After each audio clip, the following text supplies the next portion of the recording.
It strikes me that what you describe, the manifestos, this relatively small magazine that is comprised of translations, of manifestos, of stories of various kinds, is very much like what people in Europe were doing also there. You have all these magazines and manifestos springing up, small groups forming, trying to change things, turning, in some of the European cases, to East Asia in order to get cultural inspiration, to get models for how things could be done differently. So there seems to be an interesting kind of two-way street with European intellectuals and writers and cultural workers looking for inspiration in East Asia, having felt that somehow European culture had arrived at a dead end. They needed to find inspiration. Absolutely. Just a couple of years before New Youth magazine is founded, you have, for example, Wyndham Lewis and Ezra Pound founding Blast, whose very title suggests they are going to blast open this ossified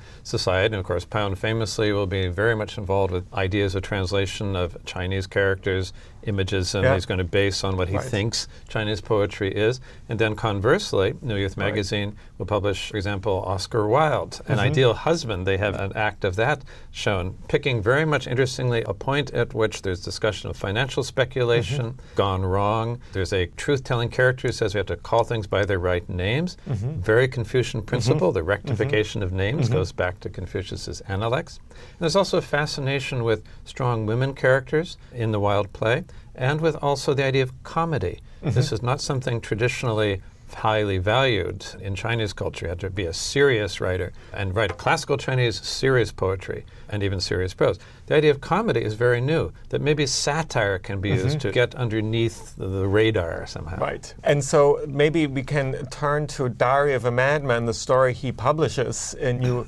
Youth magazine. That, though, doesn't, on the face of it, read like a lighthearted satire. You mentioned that it's inspired by Gogol, Diary of a Madman. It sounds very dark and existential and depressing. Well, I think one of the things he was drawn to Gogol for, as a Gogol himself, is this mixture of deep seriousness and kind of hijinks. I first read Gogol's Dead Souls when I was in high school, thinking, I just read Dante's Inferno. I thought, oh, I want another one of these grim, dark, dead souls. And then I found some sparkling satire there in Gogol's work. So this sort of uncanny mix of this sort of dark satire, very Russian. They felt this is where they would want to go. There was drawing also on Oscar Wilde, a very different kind of thing. And part of what's shaking up this modernism is shaking up the language. The new culture movement is very much involved with the idea of not only rectifying names and things, but actually the language itself should more closely respect and reflect spoken language. And it was especially Lucian's friend Hu Shi who develops the manifesto for the movement, published shortly before his story in New Youth magazine, really advocating the vernacular. And he writes this wonderful essay, a preliminary discussion of literary reform, in which he has 8 succinct principles, very Confucian. He has 8 set of things you should do: write with substance, don't imitate the ancients, respect grammar, do not groan if you're not ill, a very nice kind of thing. Eliminate cliches, don't overdo allusions, don't use too many couplets and parallelisms. He wants to write modern verse. And above all, don't avoid popular expressions and popular written forms of the language. The language itself is going to change.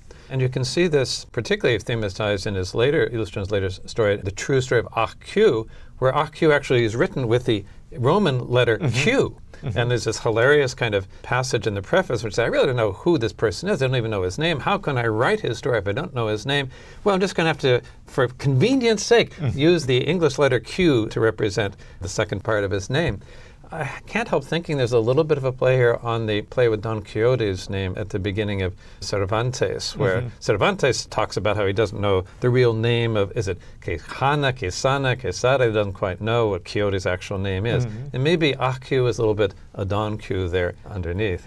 At the same time, I think it goes back to this kind of modernization of culture, figuring out the role China will have to Western literature, because one of the big debates was the question of the alphabet, that the alphabet is such a more convenient and simpler and efficient writing system than the Chinese characters. Should China create an alphabet? So using the Western alphabet, the Roman alphabet letter, was a cultural provocation, right? We can't figure out a Chinese character. We need to revert to this Western Latinate alphabet. Though, in fact, he doesn't go that whole way. And one of the things that's so interesting about Lu Xun, like his friend Hu Shi, is that they remain quite loyal to the classical tradition. They're not simply giving in to the West at all. Hu Shi develops his manifesto while he is a graduate student at Columbia University studying philosophy under John Dewey. He'd been an undergraduate at Cornell before that. And he's having intensive arguments with his fellow expatriate Chinese students about the language. And he says he's not just recycling old ideas from Tolstoy. What he really wants to do is to connect modern Chinese culture to the great tradition that they're uncovering of vernacular prose literature. 3 centuries back in China itself. And one of the things that Hu Shi and also Lu Xun are interested in is, for example, Dante, Martin Luther are models for them, not that they should write like them, but that those are people who made the vernacular a living language and pushed aside the now dead language of Latin. So the first magazine that Lu Xun and his friends started in Japan, which doesn't actually thrive, is called New Life, which I think is a translation of Dante's Vita Nuova. So they're very interested in Europe as a model for what they should do with China. Right.